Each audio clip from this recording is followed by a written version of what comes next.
a very kind of reasonable place that we might wind up in the short term is essentially being kind of displaced, incapacitated, meat bags in front of machines.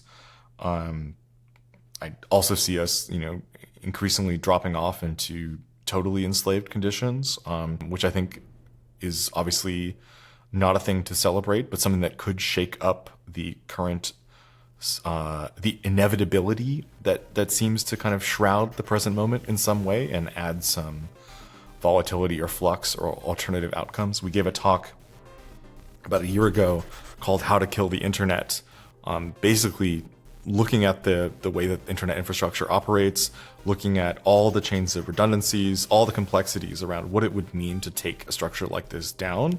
And essentially the only conclusion that we came up with was a war between the United States and China feels like a reasonable opportunity through which the internet could be destroyed.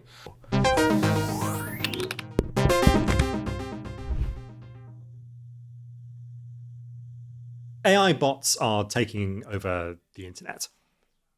They're talking to each other, they're following each other on social media, and they are trading on the stock market and actually getting pretty good at it.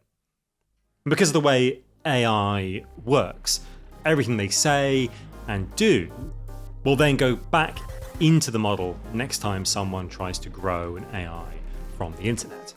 This is a process called model collapse. And there's another kind of circularity involved in the AI story.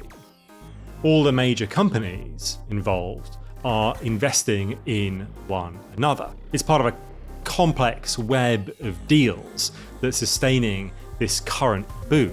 It's one of the dreams of capital, to become self-sustaining, to no longer have to deal with the pesky trivialities of prices and consumers. So humans aren't just being sucked into capitalism, they're also slowly becoming almost irrelevant to it. Does capitalism even still need us? Not really.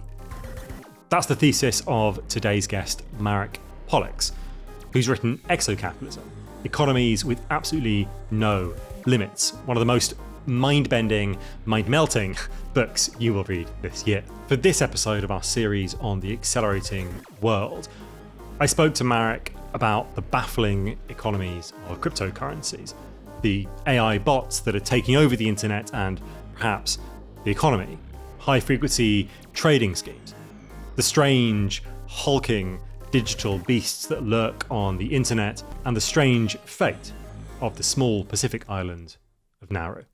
So Marek Poliks, welcome to Do Your Own Research. Thanks so much for having me. I'm excited to be here. We saw James Donaldson, better known to everyone on this platform as Mr. Beast, yesterday file a trademark for Mr. Beast Financial. This, of course, could be just quite like a cynical kind of ploy. It could just be that he wants to get people onto a particular app, or he wants to, take sort of fees. But there's something sort of larger at stake here, which is that there is a tendency towards becoming a bank for everyone, right? Seemingly. So my question to you is, why does everyone want to be a bank? I mean, as far as I understand it, the Mr. Beast thing, certainly it looks like him becoming a bank. I think he wants to be a kind of crypto SaaS operator or something like that. That's sort of the sense I get, which is very bank-like or very much on its way to becoming a bank. And I also understand that he's doing something where he's also trying to become a telco right now too. At least that's like what he's kind of signaling as next steps, which I really like, because I do feel like at this moment in history for the past 40 years or so, everyone tries to become a telco at one period of time in their evolution towards becoming a bank, that is being some kind of telecommunications provider, someone who basically connects some sort of cut of SIM card services or something like that, which is such an interesting kind of phase. It feels like, how crabs evolved at many different stages and kind of evolutionary history from different origin points. And that's telco, for whatever reason, is one of those phases. So iconic example being a business like Nokia, for example, who started as a mobile phone producer and ultimately switched to just straight up becoming a kind of telco, and is now a really complex enterprise network services ambiguous object in terms of what it's doing. Anyways, I mean, the question is why do people want to become banks? I think the answer is why not, right? Like, I mean, it is at very least at this particular point in our articulation of capitalism, the kind of closest you can get to the translation, the direct and unmediated translation from money to more money, fully automatic, without any kind of interstitial steps, no connection to the mundane, annoying, physicalized, contained worlds of production for consumption, both of which in my book I allege is something that capitalism is fundamentally disinterested in. And yeah, it's the closest you get. It's right at the top. That's what we have right now. I'm sure we'll come up with some like Pokemon mega evolutionary steps, or I forget what they call them, Z evolutions now, if I'm not mistaken. But we can kind of keep iterating on how to get closer to fully automatic capital generation. But right now, this is the best we have, and good for Mr. Beast for maturing to stage 3 Pokemon Mr. Beast. People often want to talk about Elon Musk as sort of the ultimate avatar of contemporary capitalism, but I feel like Mr. Beast is actually like a more impressive avatar. Tesco Mobile as well, also another company that started out in retail. And you know that from the book, right? Yeah. I know that because I used to have a Tesco Mobile. Are you serious? Yeah, of course. Insane. Yeah. It's like £5 for a whole month. It's great. There's also something else that I want to pick up on sort of Mr. Beast as a character. I think speaks to something that is kind of latent inside your book, which is about the casino-ization of value. The sense, I think, that is extremely common now that value has completely, perhaps not value, but the capacity to have money, right?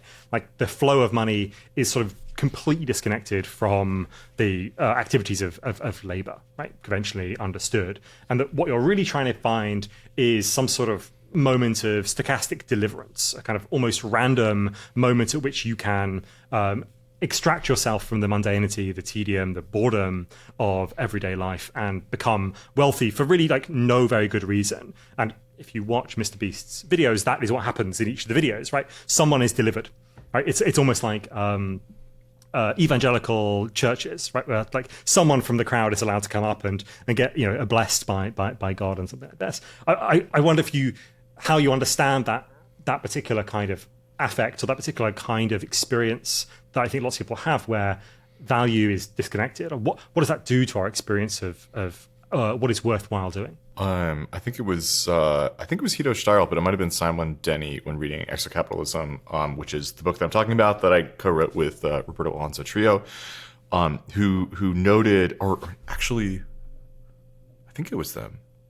Maybe it was Mohammed Salemi. I don't remember. So now I'm so anyways. Just like absolute heinous name dropping. Name drops, yeah. Insane name drops. Sorry. I'll please cut that. That makes me look like such a dick. It's going in. It's staying in. I'm really just trying to give credit where it's due. But they articulated the point that there's a reason why artists are so drawn to the book, because artists already have such a fundamental understanding that there exists such an unbelievable disconnect between the amount of sweat that they pour into putting something on a canvas ultimately, and the amount of capital they might invest in constructing something and the ultimate kind of return on that investment, right? It's really a random casino-like experience. And sure, you can look at other types of labor that might be connected there, like, for example, the marketing activities of an artist, the ability of an artist to, let's say, kind of ride and manage the volatility of the art marketplace. Certainly, you could index that as a kind of labor, but the productive component of it, the actual construction of the physical object, that does feel unbelievably disconnected from the ultimate kind of deliverance of price and value in a real sort of way. I love the Mr. Beast thing. I love the like evangelical components of that. I think it's really true.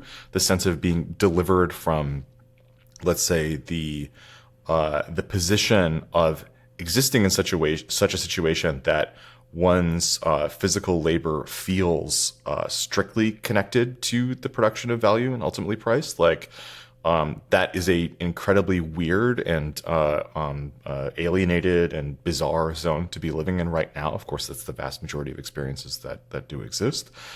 So being delivered and ultimately kind of unshackled and shown the truth, shown the real reality that all of this is random and that an incoming check for $250,000 can actually deliver you from this type of reality without any correlation to labor. That feels like less a deliverance and more like a moment of radical awareness. Like he's demonstrating something very real and very beautiful and very poignant about the present situation there, I think. Yeah, I think Adorno would call that truth content. Mr. Beast has great truth content as a producer.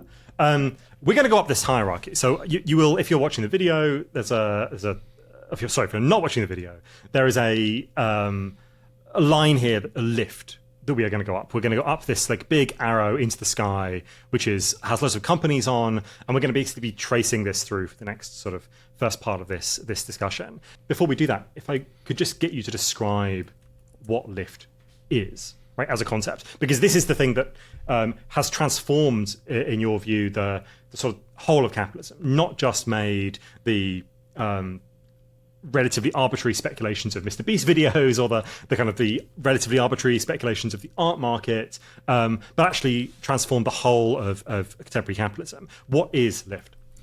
So, I mean, lift, it's always really difficult with this book, because when I describe any concept, I want to go and unveil the full diagram of all the relationships of these like weird concepts that we've constructed. But at the end of the day, we understand capitalism as a kind of embedded algorithm-like object, something that we think is actually transcendental. I can unpack what that means later, but let's say, can you just hold space for that opportunity at the moment? And lift is the idea that capitalism is allergic to production. It's allergic to consumption. It's disinterested in these things, in principle, because these are the moments at which value and ultimately price are the most fixed, the most actually frozen. These are the moments where you are kind of, the example that we often give is just like looking at producing and distributing and selling and profiting from hardware, let's say electronics hardware. This is a really difficult business to scale on. You're talking about, you're managing cost of goods sold, which is pretty high. You're dealing with third-party logistics for construction, and also for manufacturing, and also for disbursement to an end customer. Lots and lots of like complex embedding in heavily charged geopolitical zones, now tariffs and things like that. And ultimately, what you're looking at is a profit margin that's highly attenuated. And that's difficult to work with. Obviously, we all want a profit margin that can be large. We all want the ability to extract as much surplus value as we possibly can from the things that we're ultimately trying to do. That's how this whole thing works. But so that particular limitation on the hardware side of things is problematic, especially when counterposed against a software economy where price is largely fictional. And I mean this in a productive and kind of beautiful sense, in that like, when you're talking about any kind of software company that exists, for the most part, especially those that adopt the kind of software as a service economic model, you're looking at profit margins over 80%. You're looking at a very kind of dynamic relationship to labor that's highly staged out. You see a lot of investment of, let's say, intellectual labor on the front end of the process, and then gradually that starts to become standardized and formalized and for the most part automatic. And you ultimately wind up in a situation where the situation of price becomes really weird, becomes like really elastic, becomes really fictional. And while capitalism is certainly interested in profit, I mean, absolutely, it's actually much more interested in the ability of that profit to be elastic, in the ultimate kind of decision-making of price itself to be a really kind of spooky and ambiguous decision that can change, that can be dynamic, that can be relative to some conditions, that could be basically anything. Like, that's a very exciting opportunity for capitalism. So that's like, why we see a lot of business kind of moving from selling physical commodities to starting to sell services, to then sell software-based services, and ultimately move their way up the chain to becoming something like a bank, and then beyond from there. Again, that's really all about moving away from production, moving away from consumption as well, because it's the consumer who ultimately is the final arbiter of the situation of price in the last instant. and towards something where you have businesses relating to other businesses, and not even with transactions in between. They're just kind of commingling their finances. And we'll ultimately, I think I saw in the diagram some examples of what that looks like, where you create these super fluid, porous, like translucent film-like businesses that just kind of cohabitate with each other, through which revenue just moves and moves and moves. That's a very different economy than the economy that Marx was describing. I mean, he actually goes pretty far in this direction, but the economy that he was really looking at was still very much bound to commodities, at least superficially. And now we're in a place where we can actually see what this looks like at some kind of scale, which is this incredibly weird, platform-rich digital world that we live in right now. So the problem that Lyft is trying to solve, right, is moving away from this complex, knotty, determined arena where you have to actually sell something to someone and then actually get it to them as well. Exactly. And I wonder about this, because it seems like perhaps a contingent feature of capitalism in the last 15 years is that it's not that capitalism is, or capital in general, is trying to flow away from these things. We think about the valuation of Amazon, right, is absolutely enormous. It's that problem has been solved by a few firms, right? Amazon chief among them. And that therefore, because that market is no longer really available, because Amazon has managed to scale into that market so effectively that getting goods to your door, right, doing that kind of thing is now just not a possibility for everyone else. And therefore there's a move away from it. But isn't that a move away from it that is rooted in the fact that it's already essentially monopolized as an area, rather than the fact that capitalism is fundamentally allergic to it? I think you have to look at the actual nuances of the supply chain, including the supply chain that Amazon itself is working with, right?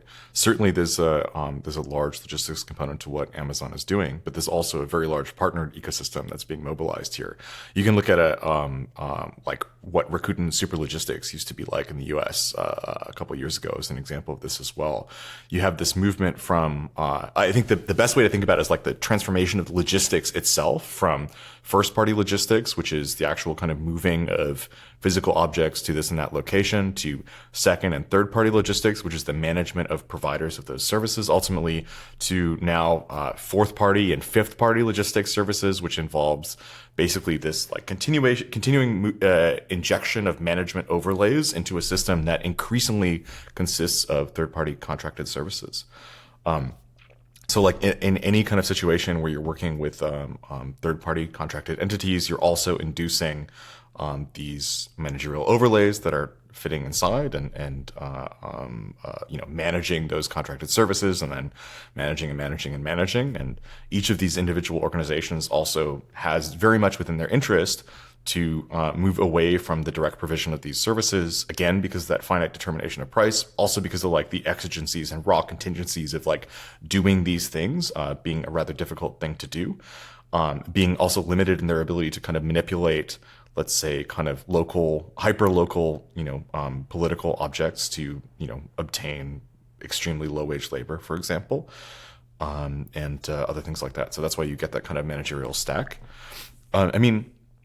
Sure, that particular object can be monopolized by this or that entity, but at the end of the day, first of all, if you look at what parts of Amazon are actively growing, if you kind of take a look at the internal kind of engine of Amazon, obviously a lot of that has to do with digital management, much more so than the actual physical disbursement of commodities, and that's just generally the case across the sector.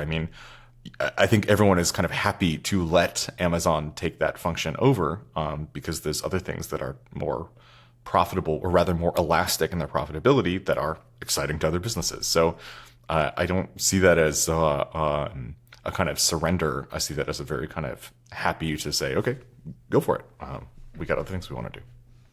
And those other things that Amazon does, right, are mostly, or not mostly, but like partly embedded in what we have over here, which is Amazon Web Services. And you described it earlier as sort of like a porous sort of thing flowing, kind of through other things, a kind of collection of software packages or a section of software tools that are then fed into other systems, which are then fed back into Amazon Web Services. And the image you give in the book is much more visceral than the one you just gave, right? It's a sort of a hulking wet market of beasts, right? Where they sort of swap organs with each other. I was wondering if you could talk to kind of that density, that feeling of strangeness as this enormous system, Amazon Web Services, and Salesforce, which is the other like I love big, Salesforce so hulking, much. Oh my strange. god! Yeah, Salesforce The is other big amazing. hulking strange. And also like now a think tank as well. I mean, there's this great article about Salesforce Tower and what happens on the very top of the building there, and the people who are let in and the kind of thing. But there's this morphological density, right? That this software economy constructs, in which you get not only B2B, but B2B to B, and then B2B to B to B to B. These B's, by the way, because you want to get as far away from the C at the end, right? So business is B, C is customer, consumer, that kind of end point at which the ultimate decision of price is made. You want to get as far away from that as possible.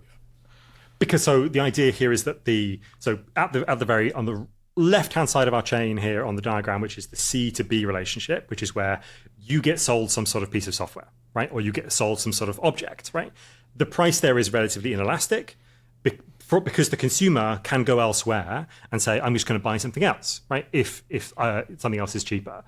And then your claim is that the second B to the second B, right? And then the second B to the third B, and then the third B to the fourth B, and the fourth B to the fifth and the sixth and the seventh, right? Each of those is more elasticated. And I kind of wonder how that can be, because if the second B wants to put their price as high as possible, which they do, right? Then the third B, can't they just go elsewhere and find a different piece of software that does the same thing? Well, you're able to engage in different kinds of relationships, right? Like the B to C relationship, typically either you have a single point of sale, for example, of some object, or gradually, of course, we're moving to software as a service like object for consumers, which means that you're paying a monthly subscription or an annualized monthly subscription, but typically never more than an annualized monthly subscription for a type of relationship. And the negotiating power is obviously highly attenuated of the consumer, because the consumer is only contributing this or that much value to the ultimate P&L of that business.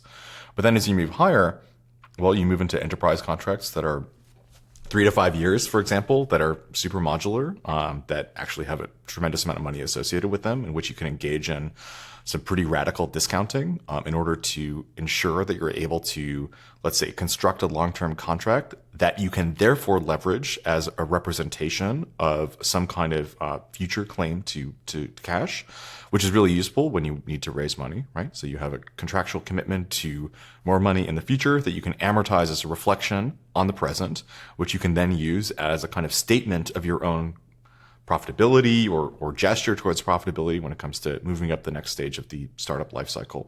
And then as you move to bigger and bigger organizations, then you even move beyond the kind of concept of the transaction itself, where you're kind of, you're helping each other, let's say, you're helping each other, let's say, grab deals from other kind of lower level businesses. You're collaborating on deals. You're sending resources to each other to conclude and bring things over the line. Like you get more amorphous. You're not necessarily working directly in like transaction level engagements. You're engaging in a kind of strategic partnership or alliance or some kind of commingling of financial activity. And then, of course, and now I see on your background behind you, one of the more ultimate expressions of this, which is basically like the contemporary American.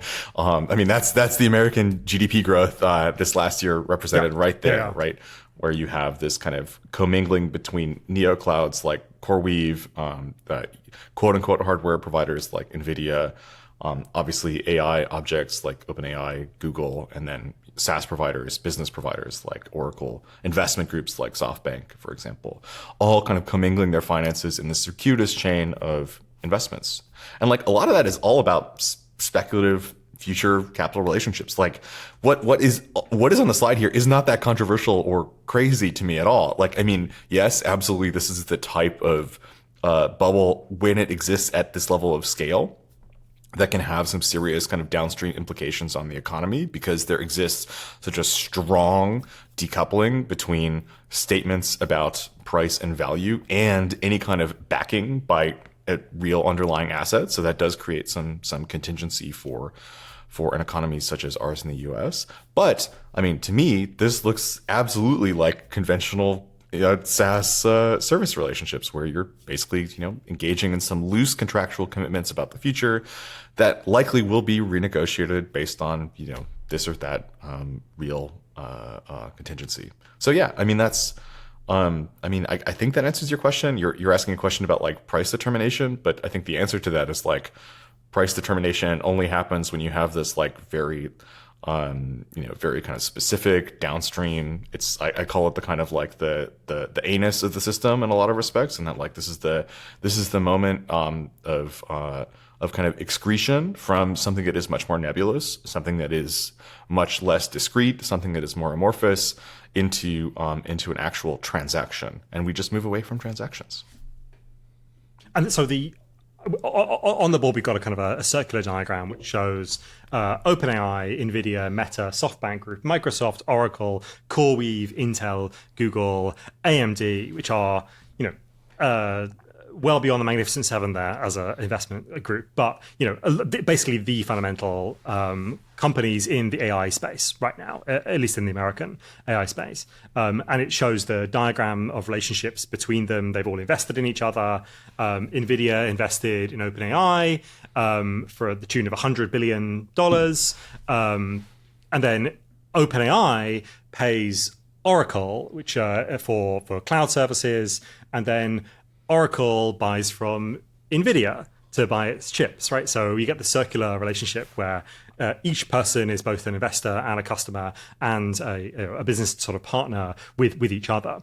And one of the claims of your book is that capitalism is sort of leaving humans behind, right? There's a kind of what you described earlier is sort of the transcendental aspect of capitalism, that it can exit entirely from humans. It can be done on anything.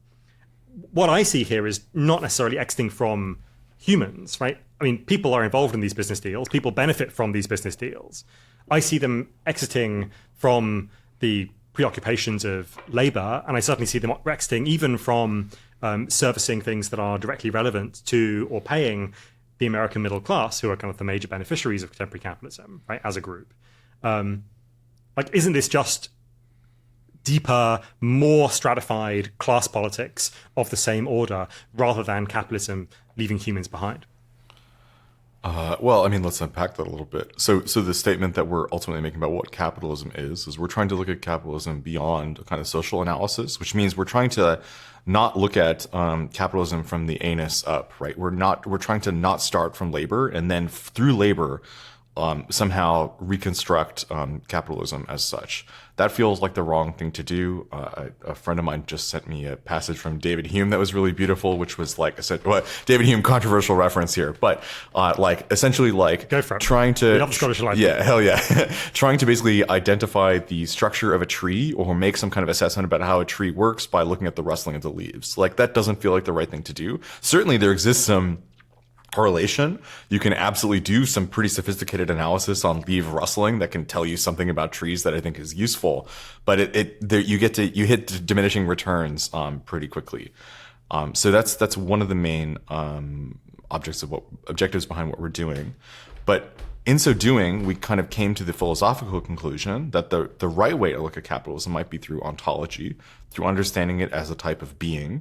And by being here, we don't mean like a ghost or like a kind of big spooky guy or like a human being, anything like that, but another kind of category of being, of existence, something that might be part of the same class of other objects that we increasingly, within the scientific community at least, start to exceed, might be transcendental to a certain extent. Things like mathematics, for example, which I think is now relatively uncontroversial to state is likely some kind of transcendental object. Computation, which seems like it might be in that kind of category. Large language models are bringing us to the increasing realization that language might have some kind of transcendental stature as well, that maybe the best way to understand language is not only exclusively through its sociogenesis, but rather through some kind of fundamental structures that seem consistent across this thing that we're trying to describe. And that we are making the allegation that capitalism might exist within this class of things, or might have some deep relationships within this class of things that makes it really difficult for us to disentangle ourselves from. And so like the ultimate statement that we'd like to make is that, if we think about capitalism as a social system, it's really easy for us to come to the conclusion that this or that cataclysmic event, this or that moment, might free us from capitalism, right? You can see that in Marx. You can see that in, the left accelerationist or any kind of accelerationist position. You can see that, actually in a variety of different places. And in so doing, there'll be this moment, and then boom, like we are delivered from this particular, temporally defined moment in our history as a species, and we can move on to the next thing. And I think what we're trying to suggest is, like, why wouldn't it come back, right? Like, why wouldn't it come back? Like, it feels like it very well might, so long as certain potentially kind of necessary conditions exist, and we identify those conditions all the way back into something like language, for example. Then capitalism is always tacitly invited there. And so that's the level of capitalism that we're describing. And when we talk about capitalism leaving us behind, essentially what we're talking about is something that looks a lot like class stratification, but it's actually economic stratification. And this is where I really love Deleuze and Guattari for saying something that makes a lot of people who believe that capitalism is a social theory pretty mad, where they basically say that there only exists one class under capitalism. And I think that's true. I totally think that's true. There's one class under capitalism. But we do think that there exists another anterior economy that is functioning extremely well, albeit under really kind of execrable conditions right now, that doesn't look very capitalist in terms of its organization, that is actually organized under some different principles. And that is a slave economy for the most part. And so we see these two economies. This disjuncture you could see as the origin of some like real kind of class distinction. And if capitalism is leaving us behind, what we're ultimately suggesting is that these kind of frenetic, ambiguous, amorphous, transaction-less comminglings of entities. Of course, we stopped at SAS right there, but we go much farther, of course, into oh yeah, we'll get there. Yeah. But so as you go up the chain, you really get into a situation where humans are less and less involved. Human decision making is less and less primary. And in fact, a lot of other types of decision making are certainly more primary than human decision making. You're working very fast. You're working at very, very small scales in terms of like looking at very small fluctuations in price to deliver value. And in so doing, you have this movement where capitalism becomes more or less invisible to you, where it becomes very difficult to see ultimately what's going on and kind of trace it. And the real question then is, as that theoretically becomes more of a primary mode of capital generation, which seems possible, what we are left behind with is the question of how do humans continue to reproduce ourselves without capitalism? And the only answer that we have to that at certain level of scale is the answer that we've been providing since the agricultural revolution, which is slavery. And so that's our concern, is that as capitalism accelerates away from us, we're left with this kind of smoking crater of, very anarchic, weird, post-sovereign, sweatshop-like, camp-like, weird objects where, humans are reproducing each other at scale through slavery, which is something that we think is bad. That's we're not arguing that capitalism should move away from us any faster, because we're not ready for what that's ultimately going to reveal about the state of things, because we haven't produced that kind of alternative. We're really interested in that kind of alternative. Mm-hmm. I guess two things to say about that sort of overall class picture. One is that we do have, in relatively conventional Marxism, right, the concept of the mute compulsion, which binds not only the workers and laborers, but also binds the capitalists, because they have to compete on markets, right? So I agree with you that it's a mistake to focus on someone like Elon Musk and say, well, he is the problem. It's like this man who is doing this I find thing. that so annoying. That happens all the time. Yeah. Is this kind of like avatarization of capitalism into single decision makers, which is useful, I think, maybe when getting people riled up, but they're getting riled up about something I think that's misleading. Yeah. But then there is this, and this is actually in Capital Volume 1, right? Marx says, when I'm speaking about like the members of the bourgeoisie, I'm not speaking about them like as members. I'm speaking about them as individual people. I'm speaking about them as this sort of like function of a broader pro-social process. So I totally agree with you there. I wonder if there is a class of people who are not just being made slaves, and of course the problem of modern slavery is enormous, and we'll come back to that. But not people who are being slaves, but also people who are essentially escaping from this determination because they can make prices elastic. And so actually you get a sort of three-class model where you get, on the one hand, the sort of residual lump of you and me, right? Everyone who's watching this, who are in the sort of the broad global middle class, even if you are impoverished by the last 15, 20 years, right? You're still in a sort of broad global middle class, probably. Then there's also people kind of in that kind of slave class, a globally distributed slave class that capitalism can access because it's got this enormous legal arbitrage opportunity between different kind of work regimes, but also, as you point out in the book, like enormous levels of complexity and supply chains, sort of fragmentation that means that it can access sort of outsourced laborers through legal mechanisms that mean that it has no responsibilities to them, right? So that's the sort of slavery class. But then you've got this other class on top, which is exiting the sphere of mute compulsion because it's no longer dominated by markets because prices have become more elastic, particularly in the software economy. Isn't that a three-class model? I don't see how they're necessarily free from that mute compulsion. I mean, what does Elon Musk work, like 16 hours a day or something like that? I mean, like, I don't know. I mean, it feels like a lot of those people are still very much engaged in the... But he makes cars. Well, he resells carbon credits, but yeah. Yeah, sure. Yeah.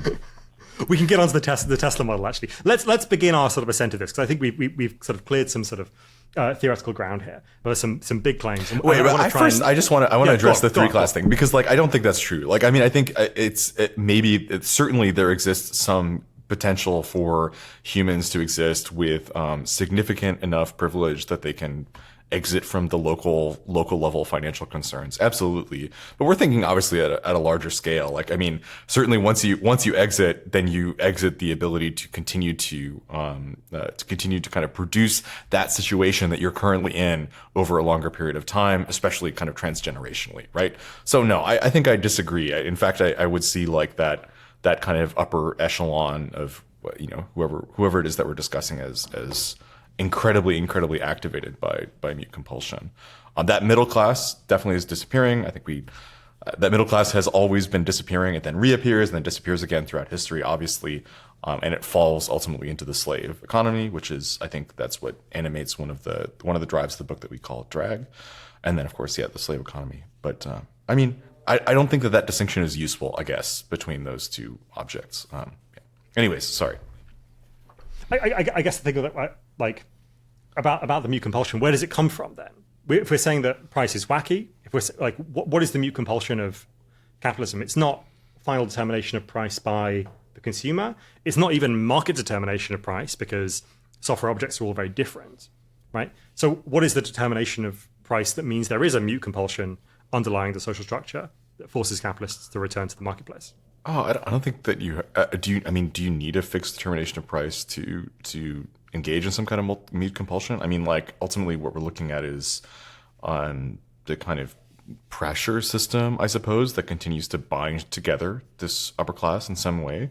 I don't see it necessarily as belonging to some kind of determining function of price, but rather the kind of indirect, passive flow-throughs of automatic capital generation that are certainly not, I wouldn't call them managed by humans, really, even at this kind of scale, but they're portals that are facilitated by this class, which is gradually, like, to me, this entire class is subject to the possibility of falling through into the slave class. That's what I mean by essentially capitalism departing from the sphere of human affairs, is that this entire class is uniformly subject, albeit with, of course, some scalar differences on the inside, to that kind of fall through because of this increasing passivity and disconnection from the real operations of automatic capital generation.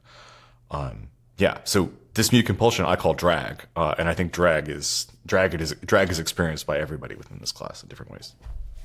Okay, let's get on to the examples, because I think this makes it sort of more rich. Yeah, totally. We have here, Nike-ification, the explosion or the implosion or the prolapsing, perhaps, of the corporation. I love that word. That's one of my favorite words. It's a really disgusting word, but I think it's like it's also so violent in terms of what it describes that I think it's really effective. Yeah.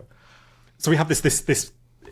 I'm going to call it implosion because I'm too grossed out, but like the implosion of the corporation into a sort of nexus of contracts, right? This is known as sort of Nike-ification in the literature, I guess, right, where you outsource production, right, to a network of people who then outsource production further and further and further and further down an extremely long chain of providers who ultimately like combine in some sort of extremely elaborate way across the whole globe to make a shoe. And then Nike is the holder of the swoosh, right? This trademark, the intellectual property, which like makes it worth $200 as opposed to $13, right? That's the sort of differential markup there.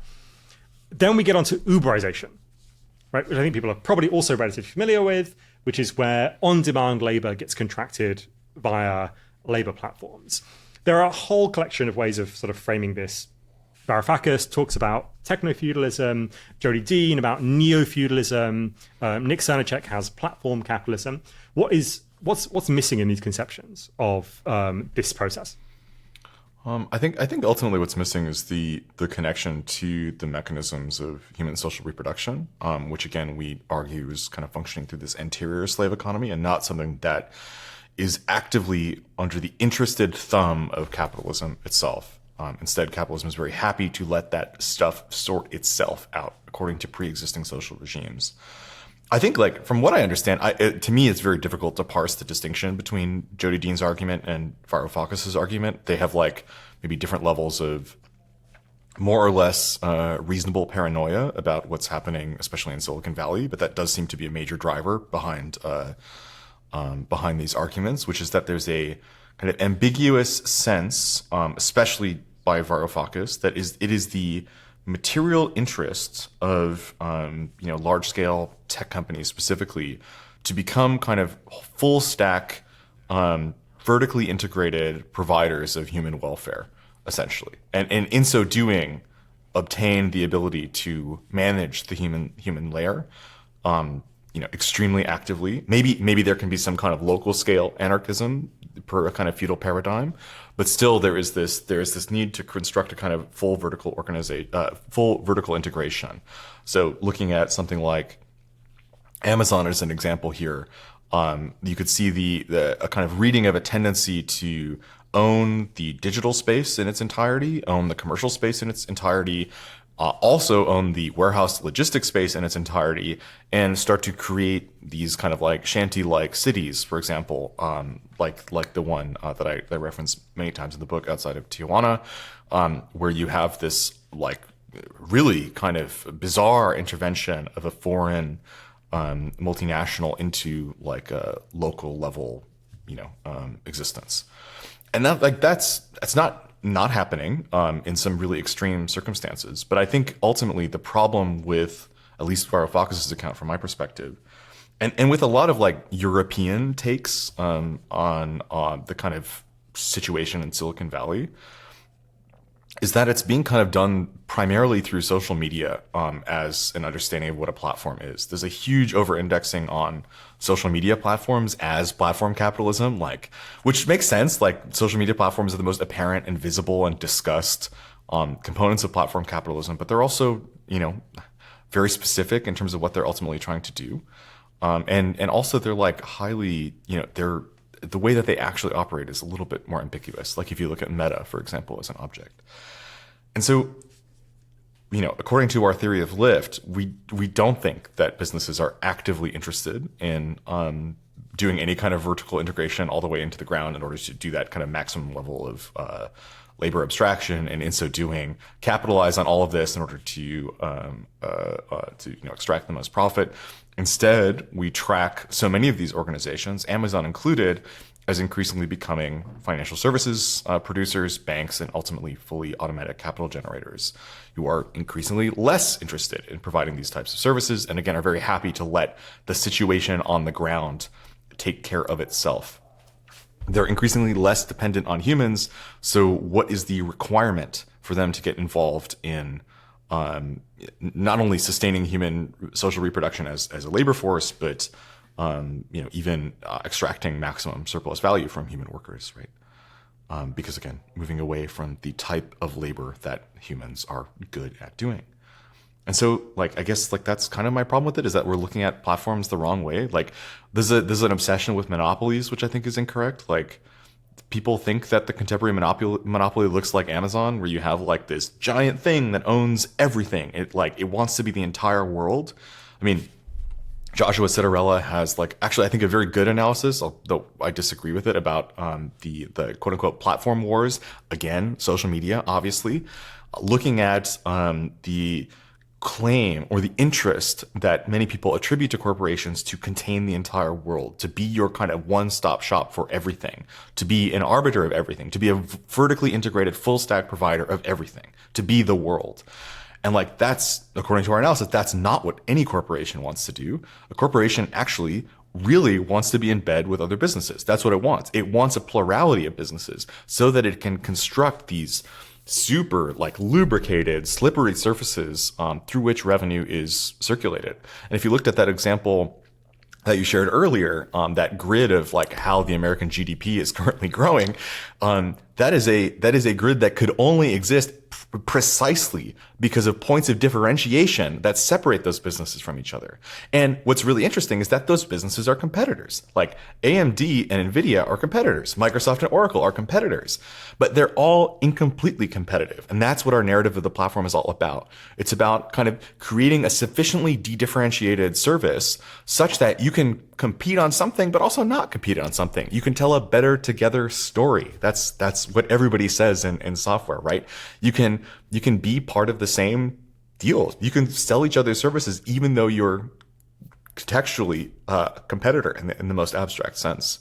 So that's something that to me is really missing from this analysis, is that all of these organizations are very much happy to have other organizations that are all engaged in not providing services down to the human layer, but are really pretty much principally interested in some kind of superficial rentier capitalism extraction on transactions maybe that bubble up from the lower layers, but are actually principally simply interested in doing business with each other in the most abstract possible sense. So let's speed up this hierarchy. And there are a couple of more things that I think actually relatively sort of well understood, but you have strange wrinkles and further elaborations on them. One of which is the production of OnlyFans management courses. So OnlyFans models have managers, PR agencies, and so on who manage the interaction with the actual customers themselves. There are now courses people can take to become managers, so you can manage that process of management, and so on and so on and so on and so on up the scale. Isn't this just a pretty classic multi-level marketing kind of scheme, or is there something else that is more sort of lifted about it? Richard, are you alleging that classic multi-level marketing is not some kind of beautiful endemic structure within the kind of gorgeous fractal face of capitalism itself? Come on, these things are related. And it's not. I actually don't think, but I mean, what it really is ultimately is a quest for passive income. And passive income is precisely what I'm discussing here, right? Passive income is what exo-capitalism looks like to those of us who are, lucky enough to be able to get a taste of it, even at the kind of sole proprietor individual business layer. And what that means is that you are selling something that the labor for which the labor has already been done, for which the cost of goods sold limits to something like zero, or some kind of initial surface transaction fees that maybe some payment processor is happy to gobble those up, though they're probably pretty small. So what that looks like is, if you go on LinkedIn.com or Instagram.com or OnlyFans, but more, I would look at the management overlays here. If you're ever induced to, let's say, comment more or profits under some kind of post that's selling a course, well, then some kind of automated email service is going to reach out to you and offer you likely a subscription to pay for the continued issuance of generalized, largely ChatGPT generated nonsense that tells you essentially functionally how you can manage a business in a more kind of generalized way.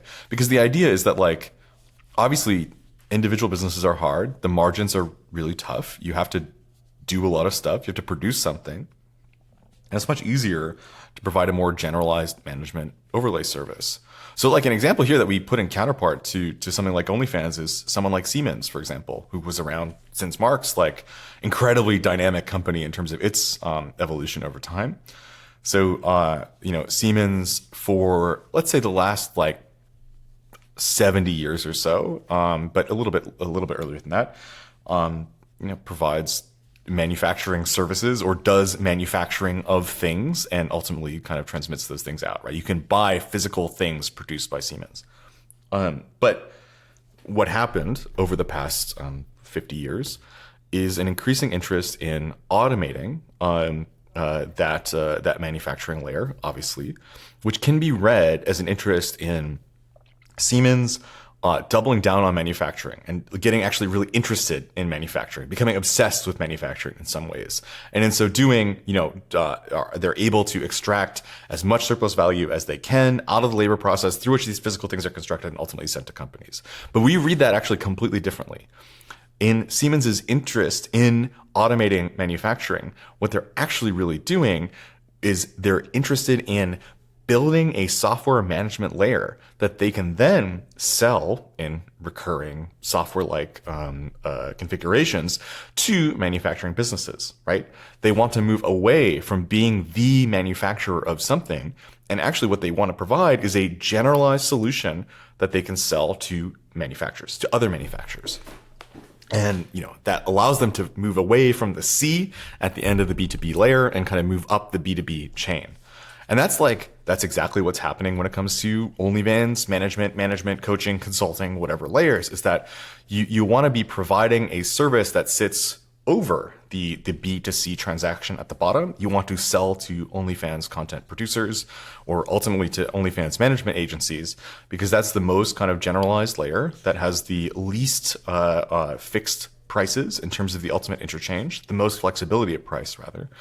And it's like the closest that you can get to something that looks a lot like automatic capital generation, which is like you do the initial overhead of constructing some kind of software-like service in the case of Siemens, or you construct some kind of ChatGPT generated highly abstract text that you can then sell as a course bundled into some kind of PDF. You do that work initially, and then you just kind of continue to sell it and resell it over time, ideally on a subscription level. So, like, why wouldn't you do that? Like, that's a way better business model than just selling things to people. So you move from industrial machinery to automated manufacturing, and then to sort of software that manages this production of manufacturing, and then on and on and on through SaaS, software as a service in a B2B relationship. So you abstract yourself away from the industrial process, which is hard, right? And therefore you get sort of more and more kind of elasticity of price, but you also manage to get away from all these kind of knotty complexities. I want to talk momentarily about this is the process of lift. It happens obviously at the level of the company, at the level of the capital, and so on. But I want to talk about one example that is very dear to me and which I think about quite a lot, and which we actually relates back to the conversation we had with Charles Mann. I'm going to zoom all the way across the diagram over here, back to where we began our conversation with Charles Mann, which is with the guano wars. And before the production of industrialized fertilizer, guano was one of the most essential and important elements that you could put onto crops in order to make them increase in productivity, right? So you get more increased crop yields, basically. An extremely concrete, specific kind of thing. I want to trace that through these sort of multiple levels we've been talking about of sort of outsourcing and kind of, a strange kind of form of lifting, right? Through its first stage, which happens in the 1990s and 2000s, which is that Nauru, which is a small Pacific island just northeast of Australia, becomes the place where Australia does its outsourcing of its immigration detention, its sort of prison camps on the island, and it gets a fee from that. So we get pretty classic sort of neoliberal outsourcing. But then it also moves on to a sort of diplomatic form of arbitrage, where it is paid successively by Taiwan and by the People's Republic of China, that's just China to you and me, to recognize it at the UN. Right? Thank you for the hearts. Yeah. I didn't wear my Xi Jinping t-shirt. Maybe next time I will.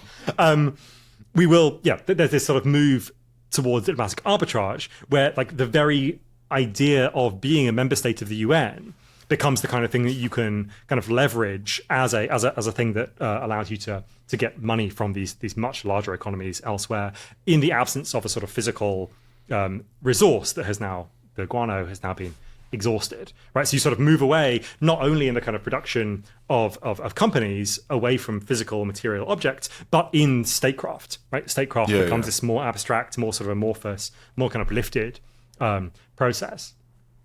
I want to go on to Nvidia, which is a thing that produces real things, right? It's a chip manufacturer, therefore one must assume it's deeply embedded in hardware, right? It's the most valuable company in the world, for good reasons in some ways, because it's one of the companies that is behind the AI boom, which all these, in our sort of big tangled web over here of contracts between different parts of the AI boom, it is the beneficiary of many of those because, of course, it makes physical things. Or does it? Yeah, I mean, obviously it doesn't, right? I mean, it resells chips that are produced by TSMC. They engage in a kind of Nike-like relationship in that they're providing schematics. You could also say it's a very software-like relationship in that they're selling some, pre-constructed objects to TSMC, who then manufactures them and then bundles them back to Nvidia, who can then sell and disperse the compute. I think the thing that I love to talk about with respect to Nvidia is that if you think about the thing that they did that ultimately, catalyzed the AI boom in a lot of respects, the thing that made them such an incredibly powerful company is not necessarily their relationship to GPUs, though certainly, physical GPU manufacturing, there's a connection there, but it's the invention of the software layer, which is CUDA, right? That beautiful piece of software that does the complex work of taking something that function as a video card and turns it into a incredibly powerful vehicle for executing matrix multiplication in highly parallelized ways, right? In highly parallelized ways. So already you can see right from the beginning that software's relationship to this kind of object is not strictly, of course, a hardware provider or procurer, but rather a kind of multi-level software injection into a pre-existing hardware environment. And then from there, I mean, this gets a little bit complicated in terms of like their actual relationship to revenue, because of course, like they're not ultimately motivated by the physical sale of individual GPUs to consumers at the moment. That's a very small part of their revenue. You can if you try and buy a GPU for yourself right now, you can firsthand experience the raw indifference of Nvidia, respect to Nvidia, to your individual consumer position. 88% of Nvidia's revenue comes from their data center segment, which is service provision, which essentially means the leasing and disbursement of compute in the form of data centers back through enterprise arrangements. We also know that this 88%, most of it comes from two customers. I think I know who the two customers are, but I think they're not also who you think they are, though there's definitely one of them at least who is on that diagram that we saw earlier. We know that the majority of that 88% comes from two customers. So it's like an incredibly, it's not a very fragmented share. It's actually like coming directly again from these business partnerships, these deeply co-integrated business environments. And those data centers, of course, are not actually really kind of managed in a first party way by Nvidia. Nvidia provides a kind of certification layer and a software management layer for data centers that are managed by other corporations. And these corporations are interested in doing the first party management of physical data centers, right?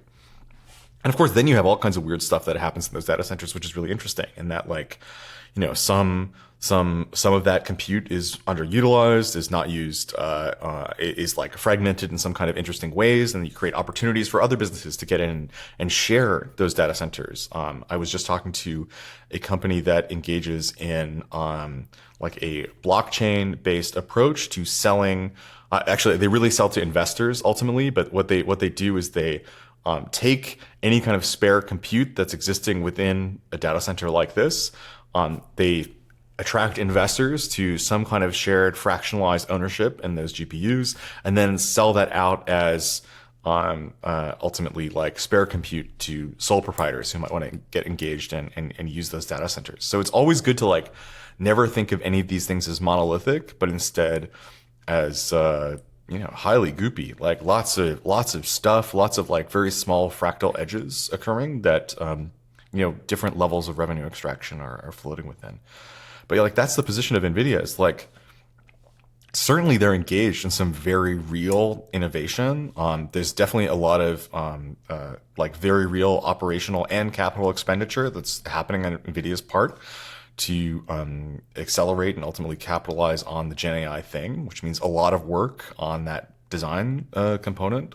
But in terms of the actual like direct correlation to something like revenue right now, it has far more to do with service provision, right?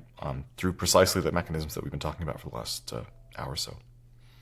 I want to hammer home on this point about the sort of the fractal nature of it, because I think it's a really important aspect of this sort of B2C to B to B to B to B to B to B to B to B to B kind of relationship, where the production of space, right, in the software economy is not that there is some particular kind of, need that is met in some straightforward way by some sort of software package, right? I'm a customer, I need someone to do, I don't know, like data storage for me. So I pay Google a subscription, right, every month, and they store the data for me, and then I can access it whenever I want, right? It's not quite that simple. There is this kind of internal fractal nature to this economy. And maybe you could talk to us a little bit about like how that kind of fractal economy works. What do you mean exactly? Can you kind of expand on that question a little bit? Like, what about the fractal bit are you interested in? So I'm interested in the like why this market doesn't saturate. So once you get market saturation, then you get direct competitors, right? So you get a particular set of software kind of objects that you can sell, but your competitor can sell them at a different price, and therefore the price stops being so elastic, right? Because you have direct competition. So why doesn't that happen in the software environment? Why does the fractal nature of the space allow for price elasticity? Because the goal with any and all platforms is to become de-differentiated, and that's to become as generalized as possible. And that's the same mechanic that we were seeing with the lift of an OnlyFans content producer to an OnlyFans manager to an OnlyFans like management passive income service, right?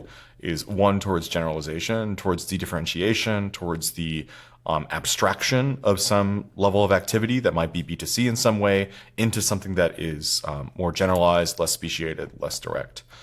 So like the interest of like looking at Salesforce here on the screen behind you, like defining what Salesforce is actually a really complicated thing to do.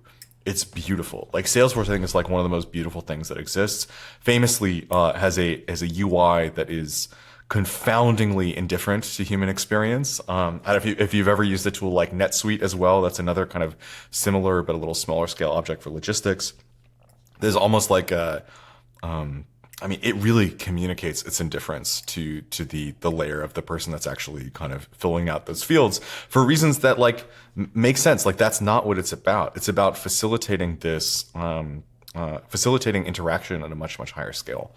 And so, yeah, like what is Salesforce? What is Salesforce trying to do? Well, you could say that they're a customer resource manager, but they also like have full customer service capabilities. They're also an AI agent builder.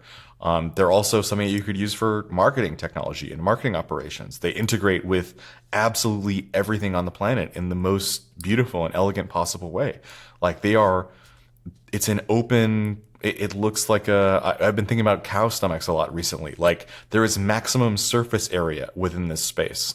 It is surface area being the opportunity for another organization to abut itself and engage in this like small circular exchange of revenue on the inside of, and that you can integrate Salesforce, for example, with let's say an overlaying product like Gainsight, for example. Gainsight being another type of customer resource manager that's built on top of Salesforce in order to provide it with a specific type of UI experience, with a specific type of relationship to things like flow and automation. You can think of Marketo being another example of this on the marketing side. Like, these are all ambiguous companies that are striving towards a level of generalization so that you can fit as many other companies into those spaces, so that those little cells within that cow stomach like material can be homes for other organizations to nest themselves in. So that's the fractal nature, is that like with surface area you construct the ability to engage in additional flow, and with the differentiation comes the solution to the problem of saturation, and that there's no first of all, every platform is incomplete. You can't just use one platform. That's the goal. Like, and that's the mistake that we think that people like Varoufakis make. Like, you actually can't use GCP for everything. You actually can't use AWS for everything. Like, it's limited by design, because the interest in actually courting these relationships, these small circuitous flows of relationships that look like alliances, looks like partnerships, looks like things like that. So like, you can't use them for everything, but they're sufficiently generalized. They're incomplete, but generalized, so that they compete with other things in these indirect, incidental kinds of ways, while also providing opportunities for better together stories.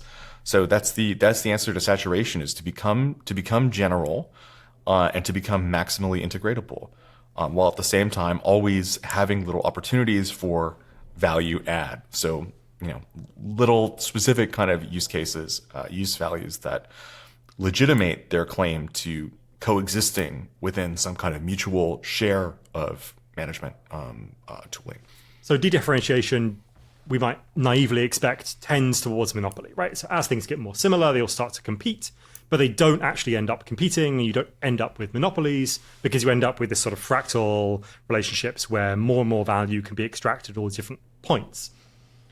I want to go on in a moment to Citadel Securities, which is one of the sort of the high points, though not actually the final high point of Lyft.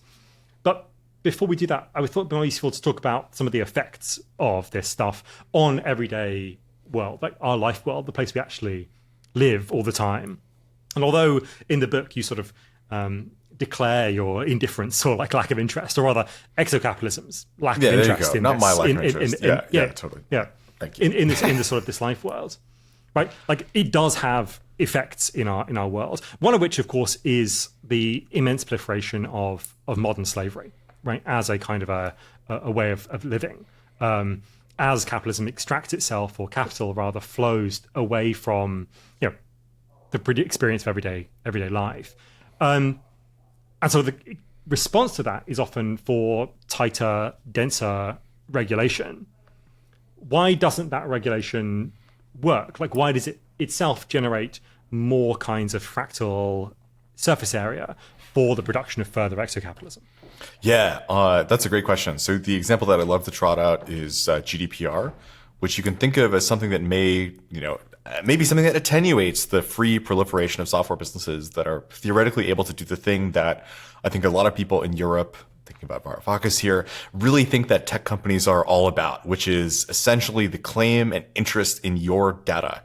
I gotta say, this to me is a huge overinvestment in, actually, let me just say, this is a huge over-indexing on the value of most human-produced data, which is actually very much not very interesting to a lot of people, a lot of corporations. Even for AI training, it tends to be pretty limited in terms of its efficacy. Regardless, GDPR, what did it do? Certainly there was some kind of attenuation in the ultimate growth of Europe as a technical leader. It certainly did not happen in a lot of respects. But what it did create for exocapitalism was the ability to endlessly spin off managed services, professional services, solutions integrators, other types of businesses who help other businesses, maybe American businesses or businesses from elsewhere, or also European businesses, deal with GDPR. So complexity was constructed by the state apparatus, and in so doing, that was reflected as a business opportunity, right? It gave businesses an opportunity to sell a new kind of service, further expanding the potential space through which any kind of large platform provider could ultimately use as, let's say, one avenue for further dedifferentiation and generalization. So continuing to open up the space of what software is, and in so doing, allowing for more share, more evenness, less monopolization in that kind of old school way of thinking about it, and more kind of distribution of generalized software services. So yeah, the more you try and regulate in this particular way, the more kind of complexity you generate. The alternative to this, however, could be the EU's relationship to AI regulation, which is like, if you do want to thwart exo-capitalist interest, create regulation, but don't actually say what it is and change it every 12 months, because that creates so much kind of complexity and ambiguity that, it becomes really difficult to actually construct businesses on top of that, because the life cycle of the business, at least so far, is you can't construct a viable startup at this particular moment, or even a viable services organization within a platform on dealing with something like EU AI regulation at the moment. Certainly, we'll get there at some point, but right now, this provides an interesting opportunity for something like a regulation to to actually be a stymieing effect on exocapitalism, but also does have, I think Benjamin Bratton put this, I think, totally correctly, some serious downstream implications on the future of the European economy. Not least, right, in his argument there is not least that AI will just be developed somewhere else. So China and the US will just carry on doing AI developments without this kind of regulation, and that means that you just will have to rely on whatever they produced, right, rather than having really any say of it at all. Isn't that the kind of volatility, right? That kind of production of a new set of changeable regulation, like the EU has done for AI. Shouldn't that be a market opportunity for exocapitalism? I think it will be ultimately. The question is what kind of volatility is it? What kind of how meaningful and interesting is it? This is volatility that's existing on a 12-month periodicity. If we're about to talk about Citadel, for example, there's a lot more interesting types of volatility, I think, that capital can avail itself of when it comes to producing some kind of stochastic arbitrage. It just feels like it's at exactly kind of the right layer where you can't do a kind of business opportunity scale arbitrage on it, because it's too unfixed and too unsteady in the kind of in its annual recurrence. But it's also it's too big in that sense, or too short in that sense, for a business to really take advantage of it. But it's also too long to be interesting source of volatility for gambling. I should say also that Francesca Bria wrote a response to that Bratton article. Both of them are in Noema magazine. People should go and check that out if they're interested in that discussion. Her argument is that actually this kind of regulation will, in the long run, allow for municipal level AI. So, particular cities to do AI in a much more democratic way than the ultimate sort of large scale LLMs of things like OpenAI and so on. You can assess that independently of this podcast. No comment. Respect. We are back. Let's go. So we've reached the top, or at least one of the sort of the local peaks in the sort of fiat world, right? In the fiat currency world, we've reached one of the sort of peaks of lift in Citadel Securities, right? Which is, well, what is Citadel Securities? Because it's a kind of interesting object, and it's maximally is in a fiat world. Lifted object. What is Citadel Securities? It's hard to define. You can call them a market maker in a lot of respects. You could call them something that looks like a hedge fund. Functionally, they're a kind of gambling operation. And I don't mean that in any kind of deleterious or legally actionable way. Yeah. But also respect, totally respect for this. Ultimately, I do think that a lot of this limits to a type of gambling. That's what arbitrage functionally is actually a very kind of is a very smart and very reasonable type of opportunism that should absolutely take place on the kind of rough edges that are exposed in the variability of price. So we use Citadel Securities as an example of high frequency trading, though certainly there's high frequency trading that exists outside of like a scope like this. But basically, essentially looking at the ability to make, let's say, 200 milliseconds or a couple seconds long, let's quote unquote investments in, could be a stock, it could be some kind of underlying asset, it could also be some kind of option or future, anything. I mean, it really doesn't matter. I think that's very much the point. But so very, very short-term transactions at a very large scale, essentially hedging against the ability to do this, massively, looking at purely statistical opportunities. So basically using mathematics, using stochastic mathematics to get a sense of whether or not this curve, which could be any curve, could represent absolutely anything, any underlying asset, anything, is going to go up or go down, and making the appropriate judgment based on that statistical inference. And in so doing, if you do that at scale, you're able to essentially get better than casino odds when it comes to gambling, and you can do some fully automatic capital generation, so long as it is, so long as the cost of doing so at that kind of scale doesn't exceed the ultimate returns, which is the case. So that's what we see here as one potential limit here, and the interest that we have in an organization like Citadel or in high frequency trading more generally is that here's where you really start to see that decoupling from the underlying asset as the thing, and like it doesn't matter. It doesn't matter what they're betting on. That's like a really kind of, that's a beautiful metaphor for us, and that like you're literally just betting on a line, and for us, and this becomes the kind of climax of the book. There's something incredibly poignant about the fact that so much underlying human labor ultimately at this kind of scale of operation boils down to something like a random number generator, right? And that's functionally what we're providing as laborers within an economy is, generating volatility for statistically informed betting.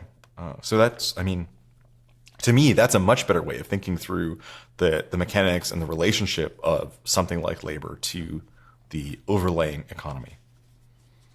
That's obviously a very provocative idea, and I think the idea that you have in the book, which is that labor is a sort of volatility generating thing that happens in what you describe as the hold phase, right? So you get a buy phase, a hold phase, and a sell phase, and that makes a great deal of sense for when you have something like a derivative, right, which is a very abstracted financial object that derives its value, right, which is why it's called a derivative, from an underlying asset. That underlying asset may be itself some sort of like financial abstraction, and so on and so on and so on. You have multiple layers of these things.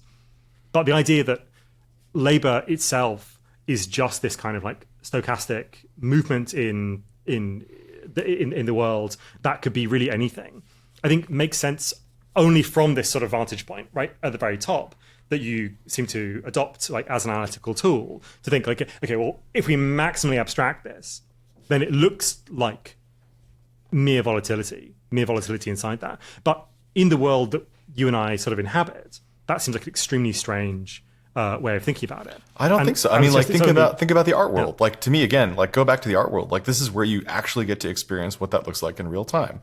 Like you as an artist are kind of functionally only empowered in your ability to actually manage the volatility of the thing that you've constructed. The thing that you've constructed is immaterial.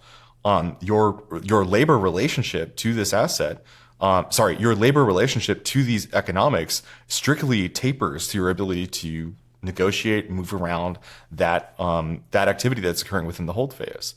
So no, I disagree with you. Like I think that actually this is a very tangible thing. I think that actually this is something that a lot of the like underclasses of society like really understand implicitly.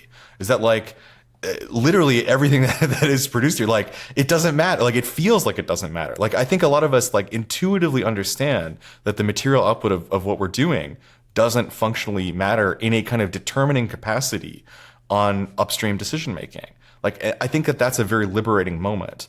And I think for whatever reason, especially in Europe, for whatever reason, there is this like absolute desperate refusal to let go of labor power as a determining kind of object upstream on these larger scale activities. It's really difficult to do in principle because typically the people that make this argument are coming from a subject position that has been constructed from Enlightenment mores around agency, around one's ability to make change through the product of your work, through your ability to manage and change the environment around you is what makes you a subject. And to me, like that's one of many different variations of a subject that can exist. And it's very difficult, I think, to let go of agency, especially when it comes to labor. Maybe not work necessarily, but let's say labor. But I think it's actually a really important thing to acknowledge, at very least the possibility that that might be the case. And I don't mean like that it doesn't matter in the most absolute sense. Totally, that's not the claim that I'm making. But I do mean that its determining relationship on upstream activity is highly attenuated and limited to the point that it becomes unrecognizable at certain scales.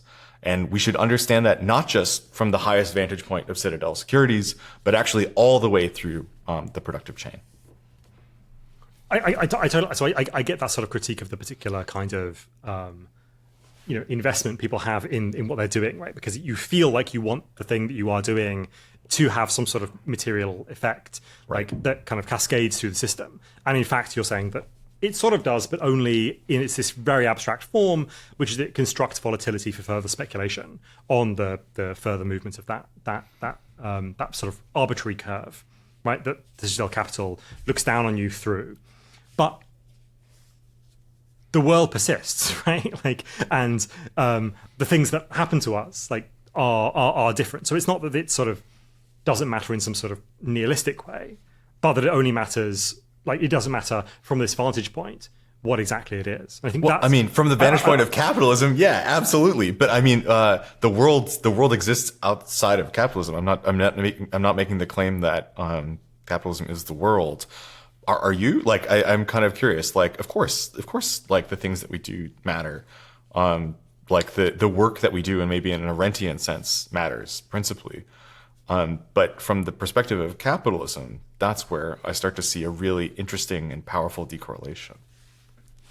And so what is the correct subject position to adopt? If it's not to say, with regards to capitalism, these things will matter, or these things won't matter, or this will be productive, or that won't be productive.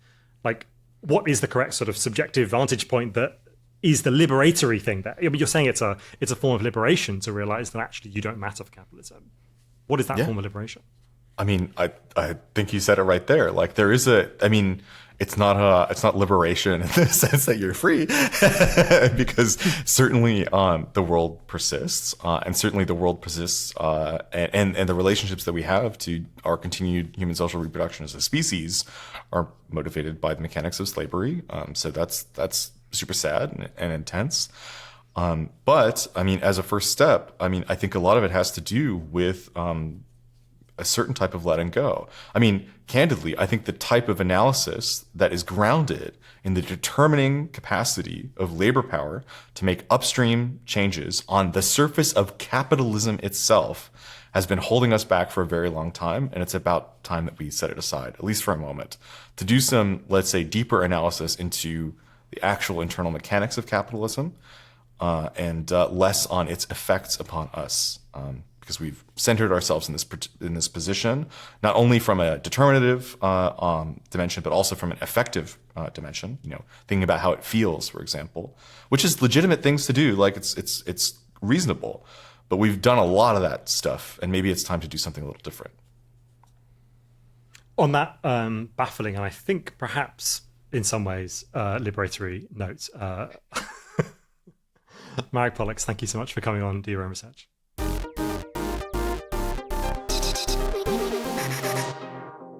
So Citadel Securities seems like, to some extent, kind of the end of the fiat road, where you're just speculating on like pure price movement, or even like not even price movement. You are taking the sheer volatility of the world in any data stream, and you are turning that into money, right? Mm-hmm. That is the sort of the end point here of financialization. Yeah. Perhaps it could go further. Perhaps you want to speculate it could go further. But I want to shift away from fiat currency towards a whole collection of other economies that relate back to this thing we were talking about earlier with the casino-ization of the world. And that is, of course, crypto. But I want to start that conversation about crypto somewhere slightly unexpected, which is with Starbucks, which is one of our kind of like, lifted companies. And maybe you could tell me a little bit about the Starbucks app and the tokens inside it and why that produces its own sort of alternate currency and why that's better for Starbucks than making cold, hard dollars. Yeah, I mean, it's so the situation with Starbucks is a couple different things we could talk about. The first is like Starbucks' own kind of Nike-ification in a lot of respects, and that, at the end of the day, what Starbucks is providing to a lot of people, including its own employees, is IP, is software, is a license, is a kind of managerial structure, more so than ultimately like the means of coffee production, or rather the kind of like operating expenditure management and even capital expenditure management in a lot of cases of coffee shops itself. But also another part that I love to talk about with respect to Starbucks, and this is like already becoming like such an over talked about thing. I think Jacobin really, so like when Jacobin releases, can I say this on this? Can I talk? They're not our enemies. Okay. Yeah, no, but I was going to say whenever Jacobin releases an article that is remotely tangential to something that I've been talking about or writing books about, then I'm like, okay, well, I can't talk about this anymore because it's already become passé. But they also trotted out the example. Shots fired. Yeah, I mean, sort of. They also talked about the fact that the Starbucks app, especially in the United States, it's really almost required for having like a reasonable Starbucks experience, and that like there's a lot of lines. This allows you to hop the line. It automates a lot of things, and the way to actually order ahead via the Starbucks app is you have to preload money into the Starbucks application itself, usually in blocks of 25 USD at a time. These are translated into a rewards structure, which are called stars, which is kind of cute because these stars are also bucks in a very kind of material sense, but also they're not bucks in a very reasonable or in a very real way, in that they are, one stage of tokenization divorced from that economy. But on the real side of this is that Starbucks has been sitting on 2 billion USD of stored value balances from customers this year, which makes them within the top 25% of U.S. banks by the amount of just raw money that they're sitting on. That's great. That's capital they can do anything with. But unlike a bank, they're actually a really good bank because like most banks have to pay interest, but Starbucks doesn't have to pay you interest, right? That's just straight up float, which is cool. I mean, that allows them, they can invest that in further IP generation. They can invest that in their operating expenditures. They can do whatever they want with it. They could just bet on it. It doesn't matter. There's no liabilities associated with that float of capital. So we have this process whereby Starbucks generates a sort of essentially a token. Like it's not a crypto token in the way that we think about Ethereum or blockchain or something like that, but it's a financial object that they are giving back to you in exchange for money that then they can do whatever they want with your money, right? Yeah. And in the mechanics sorry. I was going to say in the mechanics of what we call exo-capitalism, like the ability to create tokens that represent or have some kind of degree of representational affiliation, but also some degree of abstraction or separation from something like fiat currency, or even for other token systems like this. Each opportunity provides precisely this kind of flexibility that capitalism is really attracted to in the form of arbitrage, right? In that you can play around with price. You can play around with relationship value. And that's what gets capitalism really excited. And in this case, Starbucks can use it to great effect. But I would say that that's just one of infinite examples of this phenomenon, something that has been occurring for a very, very, very long time. And so we get the production of tokens, right, as a sort of outcome of this. Let's talk about token economies as well, because they play quite a key role in Exo-Capitalism. What is the role that tokenization plays for capital? Like, why is it in general, or why is that move of abstraction useful? So, I mean, for us, the first very real type of lift is the one that David Graeber talks about in Debt, which is the very kind of provocative, but I think incredibly powerful idea that there really did not exist the type of barter economies that we love to romanticize, wherein they're just, someone in the village was good at eggs and someone in the village was good at milk. And so everyone kind of contributed to the aggregate milk egg exchange without any kind of intermediary representation, without any abstraction between those two and their respective exchange value. And David Graeber is actually saying that exchange value was a necessary precondition to any barter economy, that barter economies happened after money. That's really important. So for us, the first type of lift that we talk about, lift again being this removal, movement away from strictly operating at the material level and going into cascading orders of abstraction. The kind of first type of lift, among many, is the translation between some kind of object, let's say a physical object, or it could even be a virtual object as well, and its representation in currency space. Its representation within a market, within a system of exchange that is associated with this or that token currency. And that could be fiat currency, but it could also be anything. Like I'm thinking about Animal Crossing, for example, as a video game world where you absolutely have this type of exchange value system that exists and moves around and can even emerge into the real physical meat space reality when you start selling various assets that you've built on Animal Crossing or in Dota 2 or in any other video game. Infinity? What? Or Axie Infinity? Or Axie Infinity. Oh, Axie Infinity is being the most insane. But like when any of these assets actually collide with real money on eBay or Facebook Marketplace or anything like that, or in crypto exchanges. Yeah, I think the case people will probably be aware of, because it was quite a famous case, is World of Warcraft. Yeah, exactly. Where someone inside the game murdered someone else in the real world for taking an asset in the game. I think it was a sword, a very high-powered sword. The judge ruled that he had been sort of like, there were mitigating circumstances. It was originally prosecuted as if there were no mitigating circumstances. And the question was basically at hand, is this sword property? Like, is it a real thing that, like, you can, if someone stole something from you and you kill them, right? Don't do that. But nevertheless, like, it is a sort of real kind of property. And that was the ruling in that case, that it was a real kind of property. And from there, you get all these kind of like, speculative markets that emerge out of the future price of, assets in digital games. As we were saying, the most startling, weird version of this is in Axie Infinity. Can you just tell us briefly, like, how did Axie Infinity work?